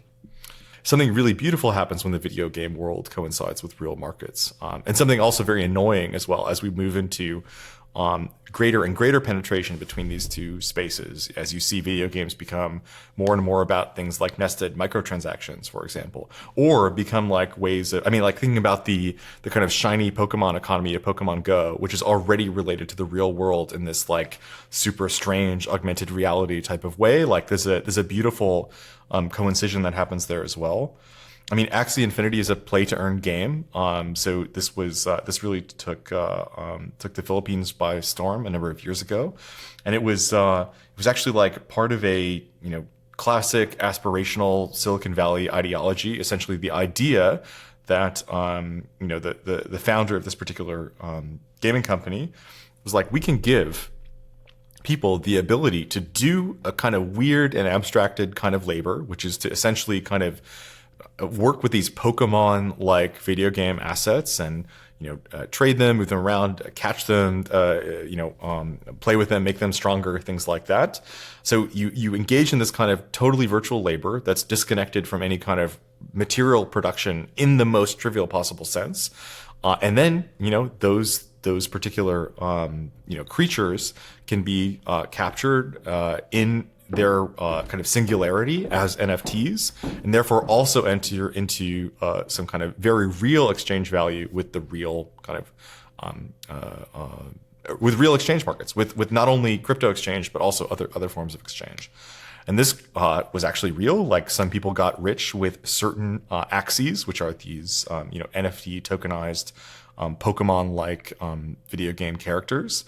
But of course, this also created a kind of strange bubble, something that looked very much like a kind of conventional MLM scheme, and the whole economy of it collapsed, including its connected token. Though you can still play the game, as far as I understand it. And it's funny because also the kind of the idea behind the game had a lot to do with like community building and friendship, and like how we're all going to make it together, right? Which is of course also nested into a lot of Web3 tokenization schemes, crypto schemes as well. Not that that's a bad thing, but it's just an irony, right? That with with community building as a value proposition, with the idea that we're going to build a community, also is invited the kind of fundamental mechanics of MLM infrastructures, which is like, sorry, MLM meaning multi-level marketing, not Marxist, Leninist, Maoism. I always have to translate that. But like, but with like multi-level marketing mechanics, like the goal actually is to build a community. The goal is to get people involved in the community so as to, increase the value of some kind of fictitious good through its network effect through the infrastructure. And I guess the flip side of that kind of WAGMI ideology, WAGMAI, we're all going to make it, WAGMI, is this sort of network effect structure, this kind of Metcalfe law of network proliferation, right? As networks expand in size, they become more useful with the square of the number of people involved. So the classic example here is the telephone, right? If I have a telephone and only I have a telephone, not very useful. But if everyone in the world has a telephone, extremely useful, right? I can call anyone. And so like the more people have telephones, the more useful it is for everyone who has a telephone, right? So the kind of the network effects there are quite dense. This gets even weirder, right? So the Axie Infinity stuff is quite strange, and it speaks to the kind of dynamics of lift and slavery, essentially, because the price of labor in this digital economy is lowered substantially, because it means that people are forced to basically to play this kind of almost mind-numbing routines in the games in order to get the Axies, right, these sort of digital creatures, more powerful, and then sell them onto to other people. I think there's also some sort of like second level arbitrage where you could kind of rent out like the token, or you could rent out a sort of a collection of powerful entities right inside the game to become more powerful, and so on. So it has that kind of abstraction already built in, but it gets weirder, right, when we enter into the domain of AI agents using crypto rails to participate in crypto economies. One key technology here is something called ELIZA OS. What's going on in this space? Like, how do you understand this world of AI agents and crypto rails? Maybe you could just begin by telling us what an AI agent is. Yeah, I mean, an AI agent is essentially an LLM-equipped kind of software object that can do something. So the can do something is what makes it an agent, which means that it is given access to the world through tools, which are these model context protocol regulated connections, so that it can, let's say, write to a database or read from a database or send an email, or in this case, maybe leverage Google's agent payment protocol, A2P, to actually buy something. So the world becomes manifestly more interesting, in my perspective, when you have AI agents that are already kind of something that you can immediately generate at some kind of level of scale with some degree of autonomy associated with them making decisions around payment and buying stuff. And the first thing that we saw was basically announcements around the underlying infrastructure support, namely being A2P by Google. OpenAI very much following suit by giving you the ability within ChatGPT, for example, to actually purchase things from Walmart. Again, that's a beautiful partnership there, right?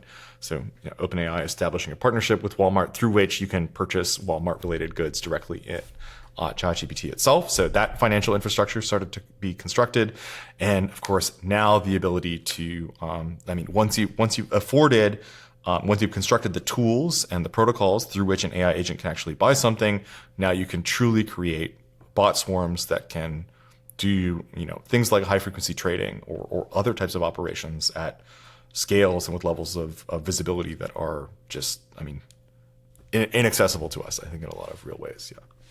Yeah. And do you think that there will be this kind of full automation of this AI system, right, in which the automation would take off in the sense that AI agents would be empowered to make, for example, stock market trades, and then they would use that stock market trades, the profits from them, to pay for crypto fees that would allow them to keep running, and they would also use them to pay the underlying kind of AWS bill. So service, exactly. Exactly. Like they use them to pay OpenAI or someone like that to keep making the kind of the calls that sustain them. And in a sense, they're sort of taking the profits, right, in the same way that you do from your work, right, and using it to like feed yourself Like an AI agent is beginning to have that sort of internal metabolism to keep itself alive on the internet, keep itself trading, and so on. Like this is the sort of the point at which we get into an almost kind of maximum degree of abstraction of the economy away from any kind of human agency at all. Yeah, I mean, first of all, why wouldn't we call that a kind of labor? I think that that's like a very kind of real type of agency to afford to these particular tools. I mean, the possibilities here are really endless. Like, I don't know if necessarily you even need to bid on the stock market here necessarily. Like, why bid on more kind of tangible underlying assets where you could just bid on meme coins, for example, where there's quite a lot more interesting volatility, I think, in a lot of respects. And then you could also engage in the autonomous generation of those meme coins, right? Or any kind of tokens. So why not construct a totally autonomous economy where new tokens are getting constructed and destroyed, and you have underlying transactions that are you have autonomous transactions that are occurring on top of those layers. And then sure, like some of that money will ultimately get back channeled to service providers, but I can also imagine other types of nested exocapitalist activity, right? I mean, crypto is an amazing space for exocapitalist activity, like the raw complexity of taking some kind of entry in a crypto wallet and translating it into fiat currency is a beautiful space where lots of businesses are very much interested in getting involved. As are they also interested in things like crypto securitization, in crypto security as well, in managing and maintaining wallets, sometimes in a completely offline way. Like there's all kinds of opportunities in that intersection. And that's precisely what, again, exocapitalism, we believe, is very much interested in, which is in exploiting and managing and playing with the tension between two different, in this case, token economies. Yeah, arbitrage. I guess the reason why I wouldn't call it labor, right, is because it's not sort of legally designated as labor. And we had this conversation with Jason Moore the other day, in which we were talking about the way in which the distinction between the cultural and the natural, and we might think about here the cultural and the technological, that distinction, as having emerged to some extent out of the collection of governance decisions, right? So the most famous example of this, of course, is the decision that from Spain, right, in the long 16th century, was to say, well, people in the New World, right, in the Americas, are part of nature, right, and therefore you don't have to pay them or remunerate them or treat them well as people, in that kind of in the same way that you would with people, all right, and so the intellectual structure, the distinction between nature and culture, emerges as an excuse not to have to pay the reproduction costs of the underlying slave economy, right?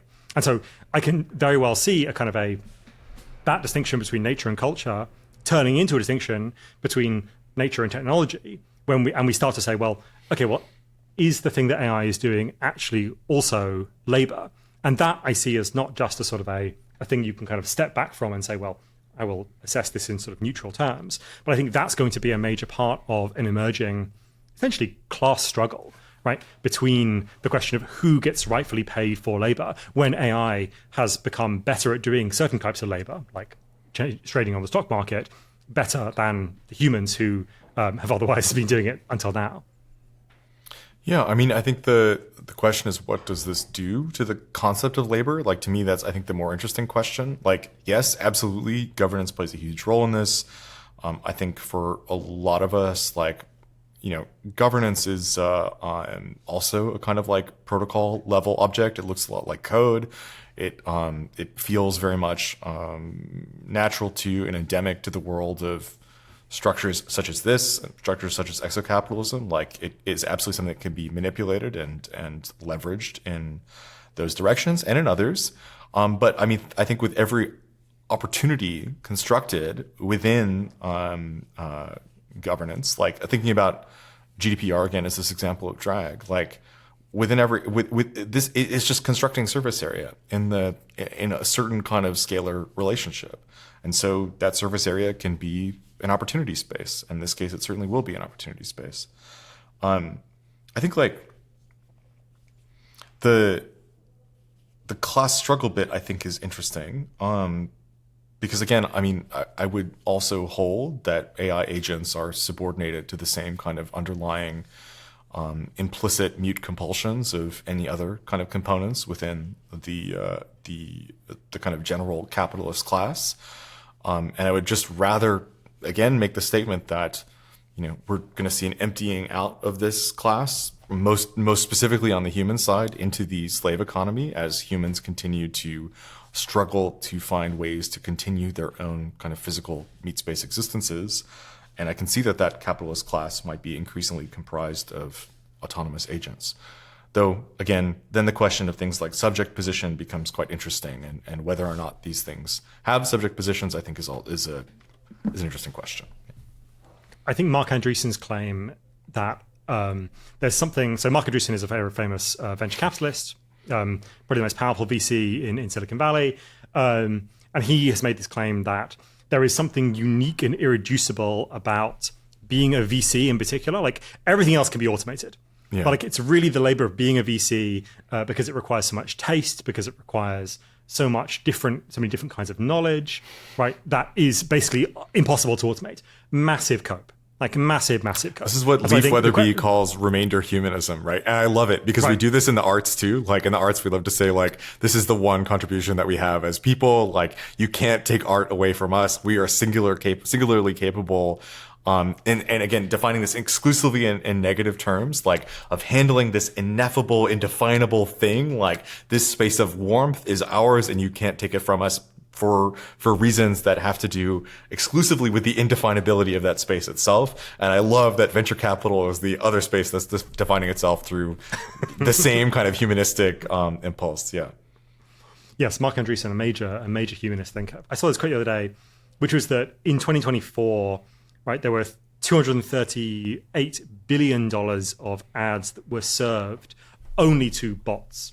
And of course, that seems, I think on a surface level, that seems extraordinarily wasteful. These adverts are being gone to the wrong place. But if you want to influence the future economy, then you want to get into the training data, right? That is the thing that you need to be able to do.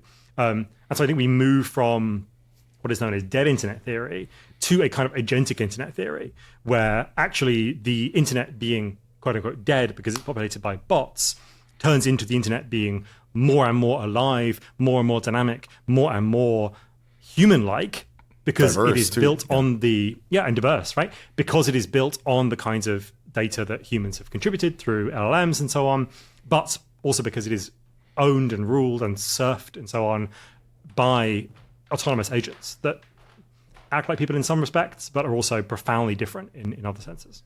Yeah, I mean, it's again, a very kind of humanistic impulse in the most regrettable possible way to identify an infrastructure like the internet that theoretically was created by humans according to, you know, some protocols, according to militarization, for example, as being taken over and then therefore killed by things that are not alive. But yeah, to your point, the internet is absolutely thriving in a lot of respects. It's just being now shared, being cohabited with other types of entities. I think I think it's a very good point. I mean, like I spent a lot of professional time thinking, for example, about ChatGPT SEO, right? Like that's a real critical question, is like, how are the things that I'm working on professionally represented by ChatGPT, not only to humans, but now increasingly to, let's say, the decisions of some kind of commercial object that might open itself automatically within that interface. And then, of course, you know, you can imagine much more abstract ways to think about this as well. But like 100%, yeah, absolutely. We want to. We are absolutely showing advertisements to bots, to machines more than to humans, because ultimately we want to get ourselves maybe not necessarily in the training data, but definitely a few layers deeper into the kind of subcutaneous tissue of the interface. Yeah. There's a content creator called Deepfates with whom I have many disagreements, but one of their practices has been recently, actually not recently, like for many years, is to comment basically under every post that they see on X, the Everything app, welcome to the Deepfates program. And this has managed to associate these things in the LLM with each other. So that if you ask ChatGPT, what is the Deepfates program? Right, you will get this like spiraling, actually quite paranoid answer about what this thing is. And all that the Deepfates program is is just this person commenting Metadata, underneath it every single time for years, right? And that has had enough impact to make this sort of object appear in vector space, right? Vapor space is a concept that you came up with in Choreomata, or the introduction to Choreomata, which is the previous book that you co-wrote, or co-edited rather, sorry. What is vapor space? What are we becoming? What are people becoming? Yeah, I think we conclude this this particular piece on vapor with let's say a different take on a lot of the kind of accelerationist, white knuckled, end of the world type of fantasies where there's some brutal kind of military situation that occurs. Obviously, not ruling that out. In fact, I think it is very likely. But some ultimate confrontation between man and Terminator, right, as the kind of confrontation between the human and techno-capital singularity or something like that. I think the more likely outcome is something like a really kind of profound de-skilling. And I think what I'm especially interested in is a type of de-skilling that becomes kind of recursively applied to itself as large language models train themselves on increasingly, their own generated content, but also increasingly de-skilled human generated content. So some kind of like logarithmic curve of capacity and a kind of intellectual incapacitation of the human species and a simultaneous intellectual incapacitation of let's say the kind of agentic AI noosphere that hovers around us, that limits to some kind of space of opportunity. And of course, other things can happen that shake that up and change things. Richard just zoomed on military industrial complex in the background of his screen, so I'm just laughing about that. But like that does seem like at least a very kind of reasonable place that we might wind up in the short term, is essentially being kind of displaced, incapacitated, meat bags in front of machines. I also see us, increasingly dropping off into totally enslaved conditions, and enslaved conditions not by the exocapital object, but enslaved conditions precisely mandated by the human itself as it struggles to reproduce itself at scale. So I can certainly see that as an outcome. I also personally think we are headed for a large-scale military conflict, which I think is obviously not a thing to celebrate, but something that could shake up the current, the inevitability that seems to kind of shroud the present moment in some way and add some volatility or flux or alternative outcomes. We gave a talk about a year ago called How to Kill the Internet, basically looking at the way that internet infrastructure operates, looking at all the chains of redundancies, all the complexities around what it would mean to take a structure like this down. And essentially the only conclusion that we came up with was a war between the United States and China feels like a reasonable opportunity through which the internet could be destroyed. So I could definitely see massive geopolitical conflict, not just occurring in the short term, but being a catalyst of some kind of alternative path forward. Not that that's something I want to accelerate to necessarily, but something that is sitting in the room. I don't know. But vapor space, to go back to the original question, I mean, it's a complicated concept, and it goes, I think, to understanding the role or the position or the form of the human subject as it's changed over time, especially beginning in the Enlightenment, where the subject was really formalized into the way that we typically understand it right now. Though certainly very many different ways of thinking about the human subject exist, but it does feel like the subject has become increasingly granulated or particleized in some way. Instead of being one, let's say, monohumanist hero figure who has agency and makes specific decisions, we're kind of like granulated into a series of vectors that determine us in the last instant. That's kind of what the postmodernist project was all about. Like, actually, that there exists a great amount of determinism in the world, but it becomes kind of summoned into the moment. So I move through the world, and all of the things that make me up, my background, my economic register where I live, the people I've associated with, like all of the nurture and nature patterns coalesce into the present moment and kind of locally determine it.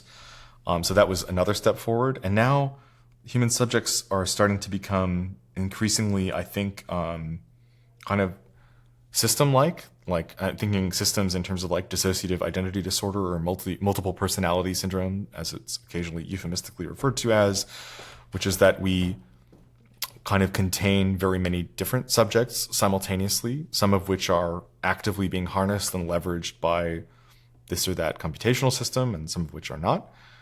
But we've actually kind of constructed space within our own kind of subjective or identity matrix to allow for many different superpositions of a self.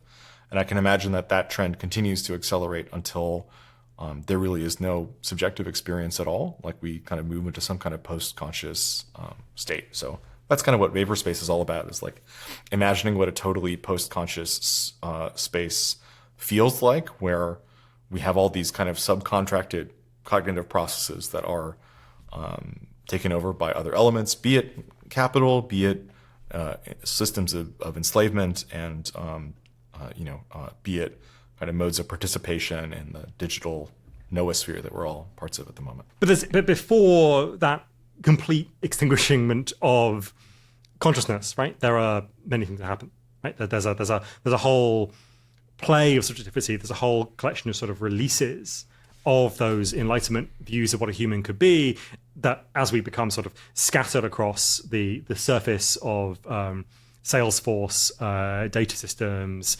or like collections of algorithms, as we become syncretized or synthesized with these algorithms, with the slop that we increasingly kind of imbibe, right? There is this sort of whole set of new possibilities for what it means to be a subject, right? Yes, not necessarily human absolutely. in a classical form. Yeah.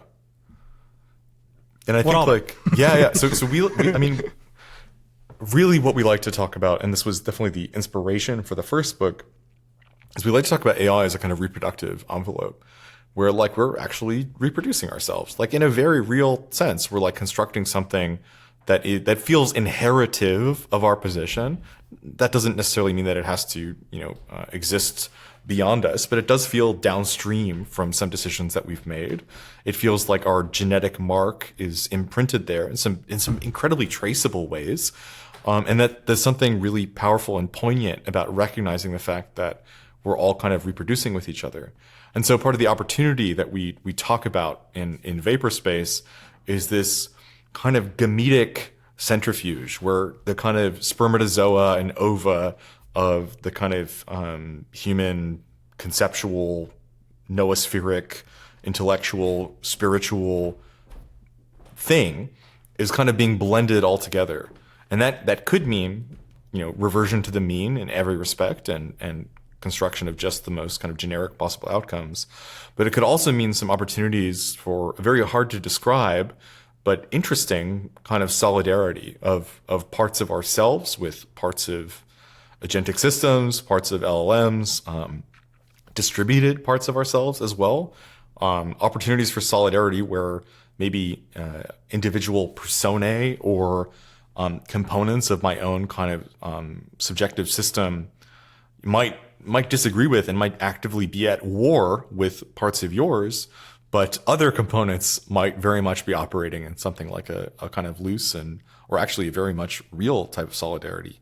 And it's hard for me to really identify what that looks like, but I do get the sense that it's happening. Like, I mean, it does feel like we talk about like ambience, we talk about like warmth, we talk about kind of pressure systems. Like, it does feel like as we particleize ourselves or whatever, as we're granulated, new types of structures emerge that are organizing, that aren't necessarily just about reversion to the mean or de-skilling or intellectual incapacitation, but could be quite potent. It's just a matter of like recognizing what they are and what they look like. And it's really hard to do from this side of the fence, because those systems are, I think, indifferent to, or at least autonomous to, the registers that we're conscious of at the moment, or even to consciousness itself. So yeah, that's it's like very speculative and ambiguous, and I hate to